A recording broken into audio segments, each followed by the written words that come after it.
আসসালামু আলাইকুম ওয়া রাহমাতুল্লাহি তাআলা ওয়া বারাকাতুহু। ওয়া আলাইকুমুস সালাম ওয়া রাহমাতুল্লাহি। মহান আল্লাহ পাকের দরবারে অসংখ্য অগণিত শুকরিয়া আদায় করি যে মহান আল্লাহ পাক সুবহানাহু ওয়া তাআলা আমাদেরকে দুনিয়ার শত ব্যস্ততা অতিক্রম করে আল্লাহ রাব্বুল আলামিন আজকের এই কোরআনের মাহফিলে, এই তাফসীরের কোরআন মাহফিলে আমাদেরকে আসার মতো বসার মতো ব্যবস্থা করে দিয়েছেন। এজন্য আমরা খুশি না বেজার? আল্লাহ তো চাইলে আমাদেরকে কুমিল্লা মন হসপিটালে রাখতে পারতেন কিনা? আল্লাহ চাইলে পারতেন না? আল্লাহ চাইলে আমাদেরকে ঢাকা হসপিটালে রাখতে পারতেন, কিন্তু আল্লাহ পাক কত দয়া করেছেন, ihsan করেছেন, অনুগ্রহ করেছেন। আজকের এই কোরআনের মাহফিলে, এই দেওয়াননগর, এই ঈদগাহ ময়দানে আমাদেরকে আসার মতো তৌফিক দান করেছেন। এতে আমরা খুশি না বেজার? সেই খুশির আওয়াজে উচ্চ আওয়াজে চিৎকার দিয়ে বলে একবার আলহামদুলিল্লাহ। হাজিরিন, সাথে সাথে শুকরিয়া আদায় করি, প্রশংসা জ্ঞাপন করি সেই মহান নবী, যে নবীকে আল্লাহ সুবহানাহু ওয়া তাআলা আজ থেকে 1400 বছর পূর্বে গোটা মানব জাতি যখন দিশাহারাই ফেলেছিল, মানব জাতির অন্ধকারের মধ্যে নিমজ্জিত হয়েছিল, আল্লাহ রাব্বুল আলামিন এই সৃষ্টির প্রধান আকর্ষণ করে হুজুর আকরাম সাল্লাল্লাহু আলাইহি সাল্লামকে আশরাফুল খালকি করে, নূরুন আলা নূর করে এই পৃথিবীর জমিনে প্রেরণ করেছেন। যখন মানুষগুলো অন্ধকারে নিমজ্জিত হয়েছিল, মানুষের কোনো দিশা ছিল না, আল্লাহ পাক সুবহানাহু ওয়া তাআলা ওই সময় মুহাম্মদুর রাসূলুল্লাহ সাল্লাল্লাহু আলাইহি ওয়াসাল্লামকে এই পৃথিবীর জমিনে প্রেরণ করেছেন। আমরা দাবিদার হয়েছি মুহাম্মদুর রাসূলুল্লাহ সাল্লাল্লাহু আলাইহি ওয়াসাল্লামের উম্মত। এটা খুশি না বেজার? সেই খুশির আওয়াজে আবারও চিৎকার দিয়ে বলে আলহামদুলিল্লাহ, আলহামদুলিল্লাহ।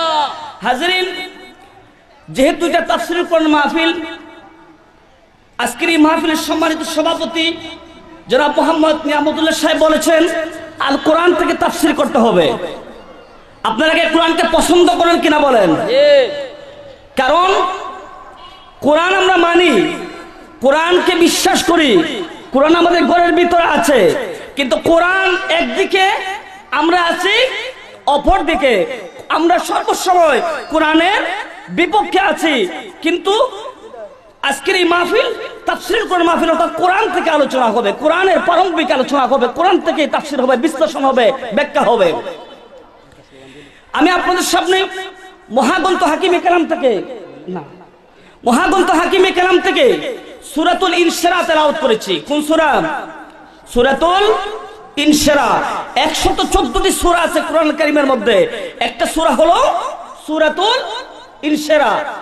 আল্লাহ সুবহানাহু ওয়া তাআলা 114টি সূরা নবীজির উপরে নাযিল করেছেন।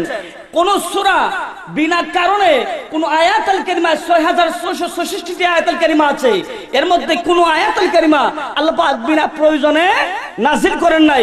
প্রত্যেকটি সূরা, প্রত্যেকটি আয়াতুল কারিমা এক একটি কারণের উপর ভিত্তি করে আল্লাহ পাক নবীজির উপরে জিবরাইলের মাধ্যমে, ওহীর মাধ্যমে নাযিল করেছেন। জোরে বলেন সুবহানাল্লাহ। প্রশ্ন করবেন, হুজুর সূরাতুল ইনশিরাহ কেন আল্লাহ পাক নাযিল করলেন?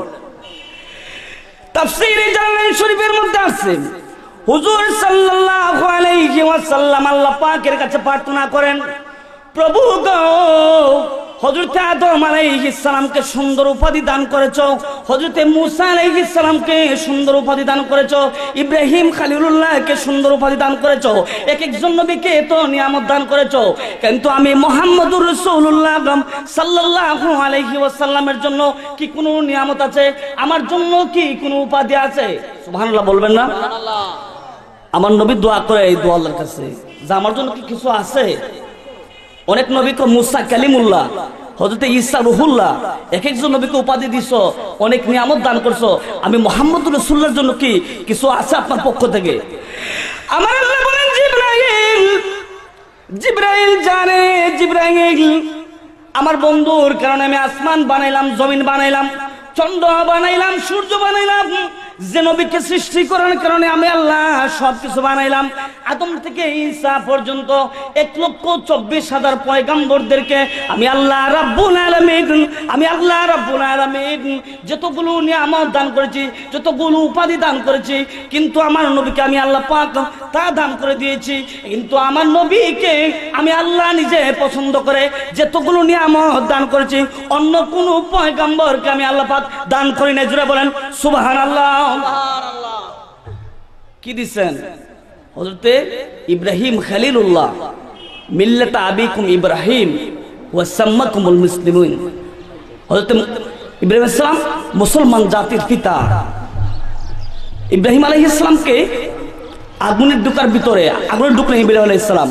ঢোকার পরে আল্লাহ পাক হযরত ইব্রাহিম আলাইহিস সালামকে, হযরত ইব্রাহিম আলাইহিস সালাম মুসলমান জাতির পিতা, ইব্রাহিম আলাইহিস সালাম আগুনের ভিতরে ঢুকলেন।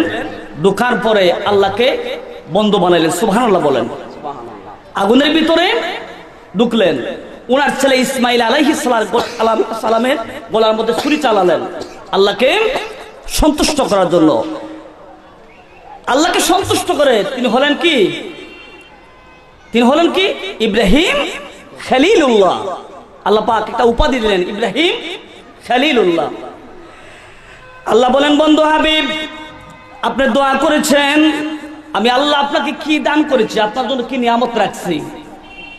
আমি আল্লাহ পাক সুবহানাহু ওয়া তাআলা আপনাকে যে উপাধি দান করেছি অন্য কোনো পয়গম্বরকে দান করে নাই।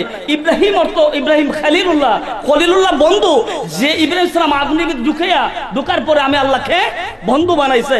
আর আমি আল্লাহ আমার নবীকে সন্তুষ্ট করার জন্য আমার নবীকে আমি আল্লাহ উপাধি দিয়েছি হাবিবুল্লাহ। জুড়ে বলেন সুবহানাল্লাহ। জিবরাইল নবীর কাছে আসলেন সূরাতুল ইনশিরাহ নিয়ে।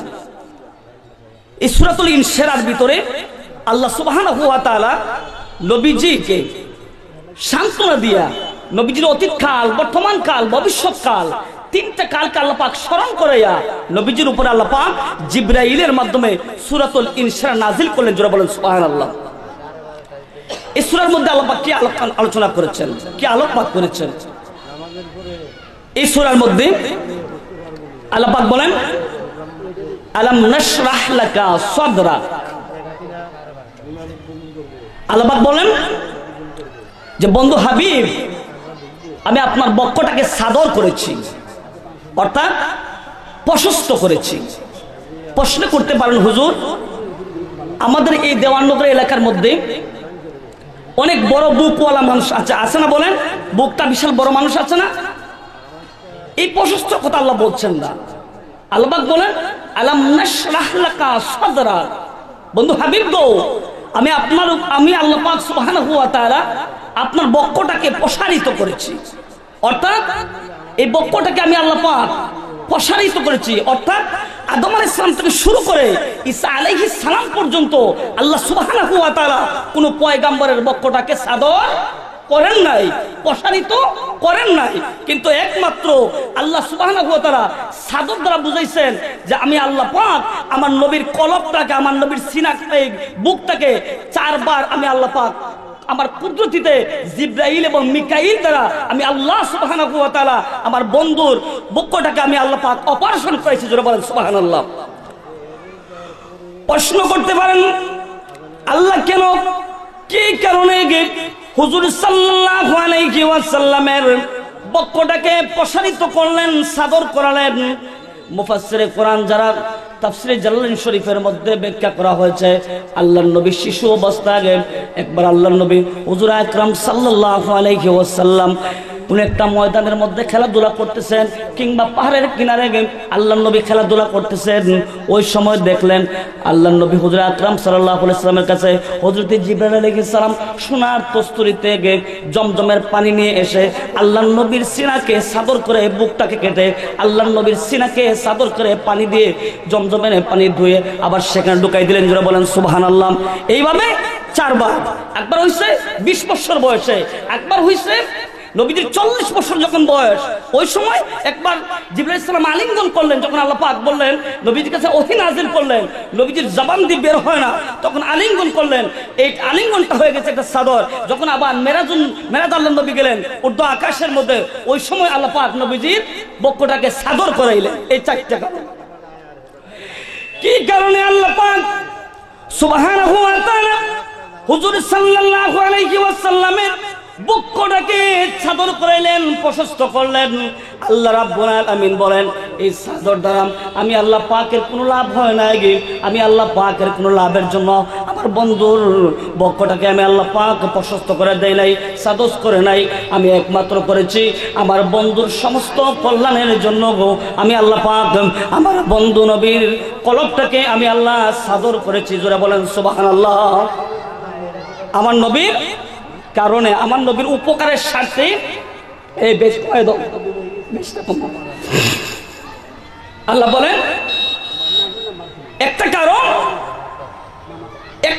করেছি যাতে করে আমার বন্ধু নবীর ইজ্জত সম্মান মর্যাদা, এমনকি আমার বন্ধু নবীর উপরে সাদরের মাধ্যমে সমস্ত জ্ঞান বিজ্ঞান হিকমত প্রজ্ঞা যত কিছু আছে এই সাদরের মাধ্যমে আমার বন্ধুর কলবের ভিতরে আমি আল্লাহ পাক ঢুকাই দিয়েছি। সুবহানাল্লাহ। আল্লাহ পাক বলেন আলাম নাশরাহ লাকা সাদরাক, বন্ধু হাবিব গো আমি আল্লাহ পাক সুবহানাহু ওয়া তাআলা আপনার বক্ষটাকে প্রসারিত করেছি, আপনার বক্ষটাকে আমি আল্লাহ পাক সাদর করেছি। আমার আল্লাহ পাক বলেন আলাম নাশরাহ লাকা সাদরাক ওয়া ওয়াদানা আনকা উজরাক, বন্ধু হাবিব গো আমি আপনার উপর থেকে বোঝাগুলোকে সরাই দিয়েছি, আমি আপনাকে বোঝা মুক্ত করেছি। প্রশ্ন করতে পারেন হুজুর বোঝা মানে কি? বোঝা বলতে দানের বার কাঁধের মধ্যে বহন করা, এটাও একটা বোঝা। এমনকি শুধু তাই নয়, আল্লাহ পাক বলেন ওয়া রাফা'না লাকা যিকরা, বন্ধু হাবিব গো আমি আল্লাহ সুবহানাহু ওয়া তাআলা ওয়া ওয়াদা'না আনকা উজরাক, আপনার উপর থেকে বোঝাগুলোকে সরাইছি। এই বোঝা মানে মাথার মধ্যে এই মাটির টুকরি বহন করা, এই বোঝার কথা আল্লাহ বলছেন না। আল্লাহ বলেন বন্ধু হাবিব গো বোঝা সরাইছি, এর মানে আপনি দুনিয়ার জীবনে চিন্তিত ছিলেন যে আপনার উম্মতের কি অবস্থা হবে, রাব্বি হাবলি উম্মতি, রাব্বি হাবলি উম্মতি করতেন। আমি আল্লাহ পাক কথা দিলাম হাসরের কঠিন ময়দানে আপনার অনুপস্থিতিতে একটা উম্মতকে আমি আল্লাহ পাক জাহান্নামের মধ্যে ঢেলে দেব না। জোরে বলেন সুবহানাল্লাহ। আল্লাহ বলেন এই চিন্তা ছিল, এই চিন্তাটা ছিল বোঝা আপনার উপর। আবার আল্লাহ বলেন ও ওয়াদা'না আনকা উজরাক, বন্ধু হাবিব গো আমি আপনার উপর থেকে বোঝাগুলোকে লাঘব করেছি, বোঝাগুলোকে সরাইছি। আমার নবী একটা চিন্তা করছিলেন, একটা বোঝা ছিল নবীজির উপরে। আমার নবীজির স্ত্রী খাদিজাতুল কুবরা রাদিয়াল্লাহু তাআলা আনহা যখন ইন্তেকাল করলেন, ইন্তেকাল করার পরে নবীজি চিন্তার মধ্যে পড়ে গেলেন। আল্লাহ পাক বলেন বন্ধু হাবিব গো আমি আপনাকে চিন্তা মুক্ত করেছি, খাদিজাকে হারানোর পরে আপনি যে চিন্তার মধ্যে পড়েছিলেন আমি আপনাকে চিন্তা মুক্ত করেছি। এই চিন্তা মুক্ত করাটাই হচ্ছে আপনার উপর থেকে আমি আল্লাহ পাক বোঝা সরাই নিয়েছি। আরেকটি কারণ হলো আল্লাহ পাক বলেন ওয়া ওয়াদা'না আনকা উজরাক, বন্ধু হাবিব গো আমি আপনার উপর থেকে বোঝা সরাইছি। এর মানে আপনি ইসলাম ধর্ম নিয়ে চিন্তার মধ্যে ছিলেন।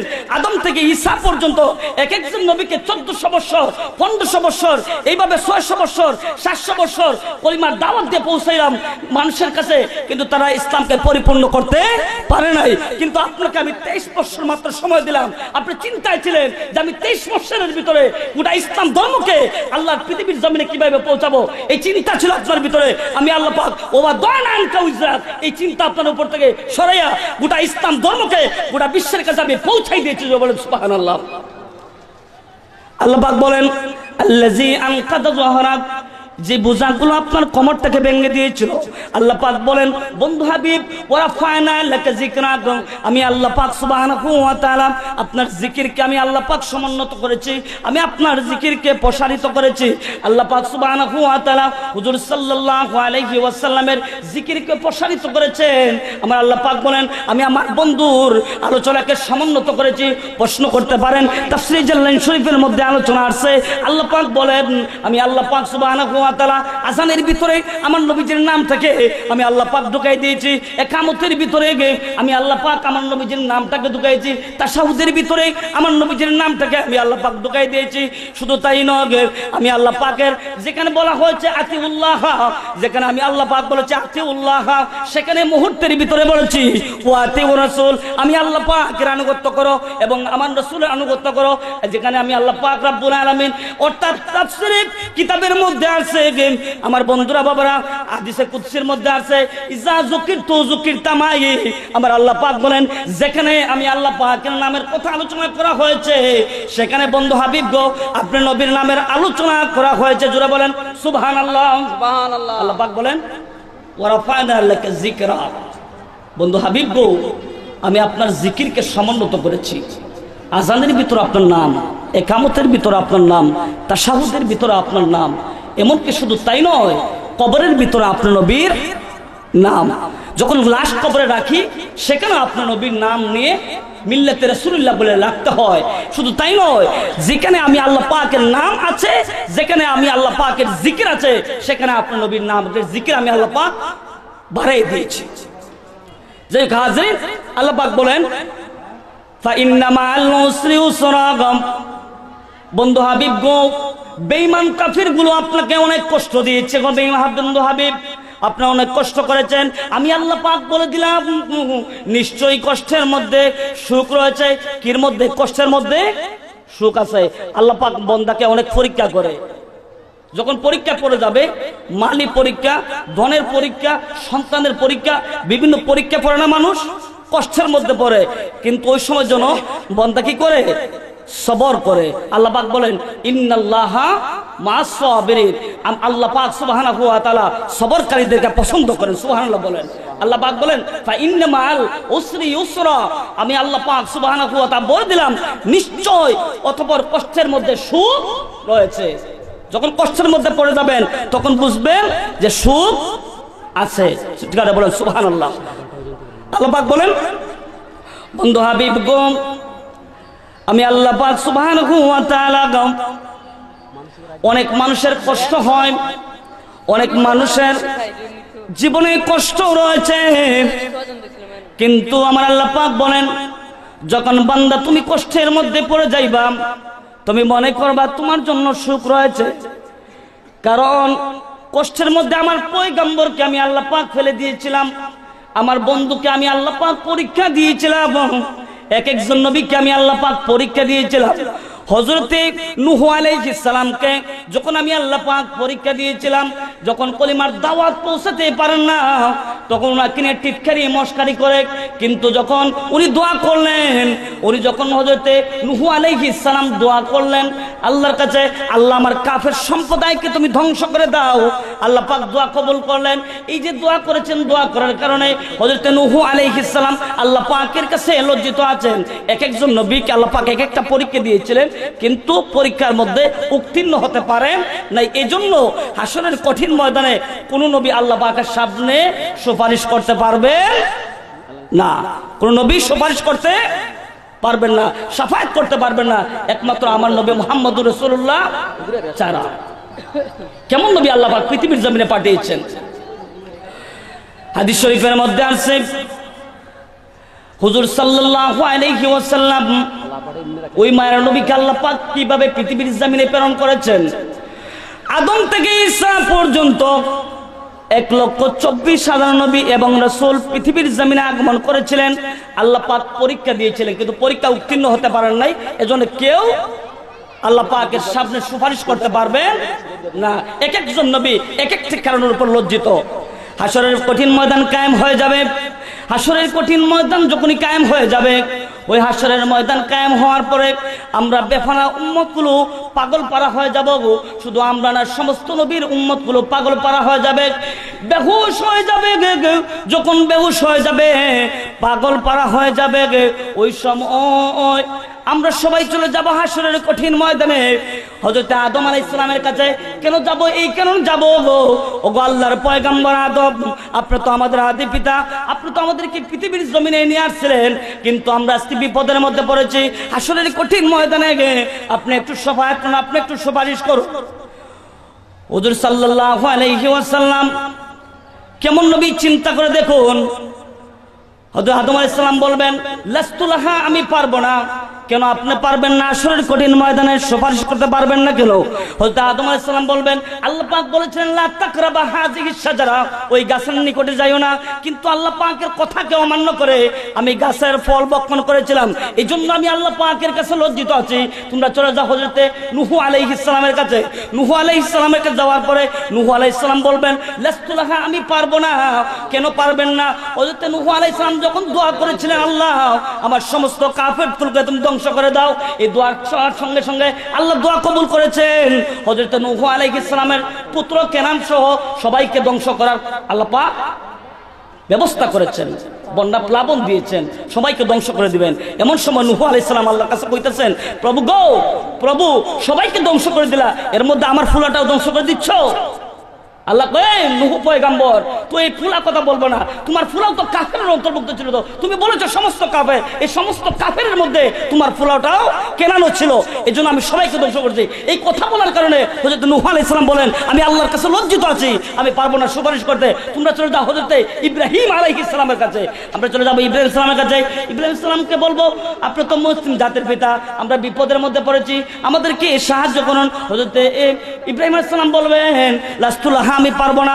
কেন আপনি পারবেন না? যে আমি একটা কথা মিথ্যা বলেছিলাম, এই কারণে আমি আল্লাহ পাকের কাছে লজ্জিত আছি। তোমরা চলে যাও গো হযরত মূসা আলাইহিস সালামের কাছে, আমরা চলে যাব মূসা নবীর কাছে।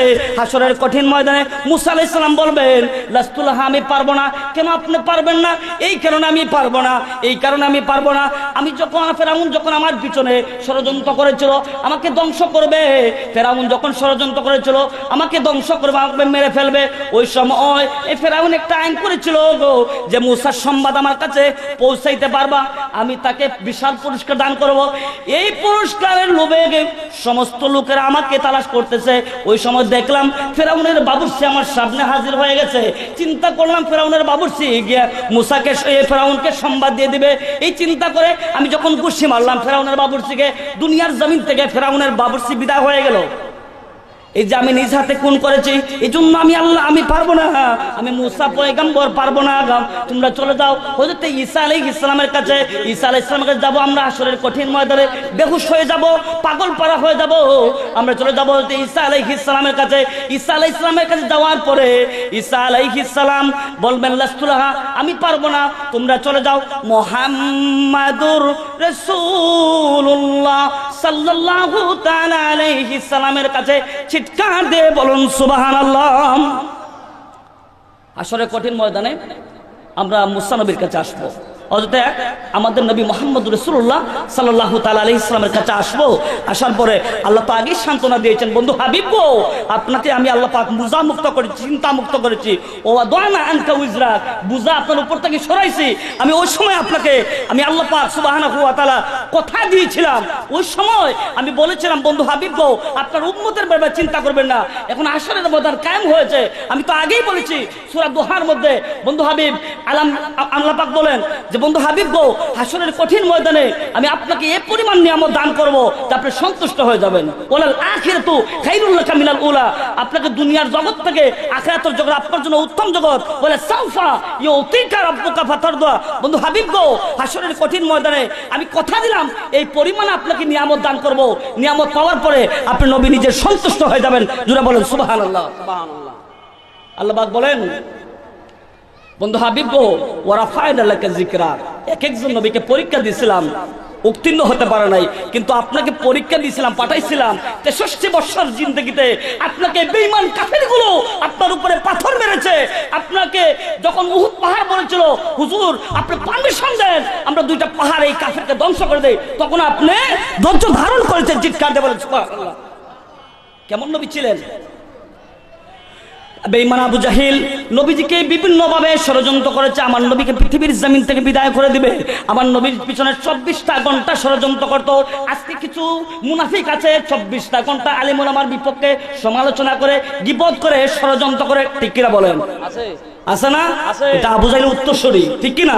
আবু জাহিলের উত্তরসূরি ছাড়া কোনো আলেমের বিরুদ্ধে কোনো কথা বলতে পারে না, আলেমের পিছনে কোনো ষড়যন্ত্র করতে পারে না, ঠিক কিনা বলেন? আবু জাহিলের উত্তরসূরি হিসাবে আবু জাহিল আমার নবীকে কষ্ট দিছে, আর নবীজি বলছেন আল উলামাউ ওয়ারাসাতুল আম্বিয়া, ওই উলামা হচ্ছে আলেম ওলামা হচ্ছে আমি নবীর উত্তরাধিকারী।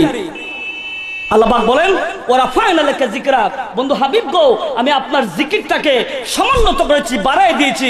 যেখানে লা ইলাহা ইল্লাল্লাহ 1 কোটি বার যদি কোনো মানুষ, পৃথিবীর কোনো মানুষ লা ইলাহা ইল্লাল্লাহ পড়ে সে মুমিন হতে পারবে না।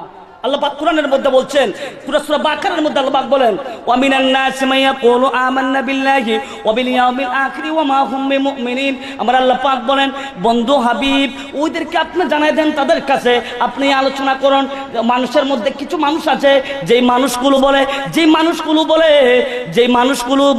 বলে যে আমরা আল্লাহর উপরে বিশ্বাস করেছি, আমরা আখিরাতের প্রতি বিশ্বাস করেছি।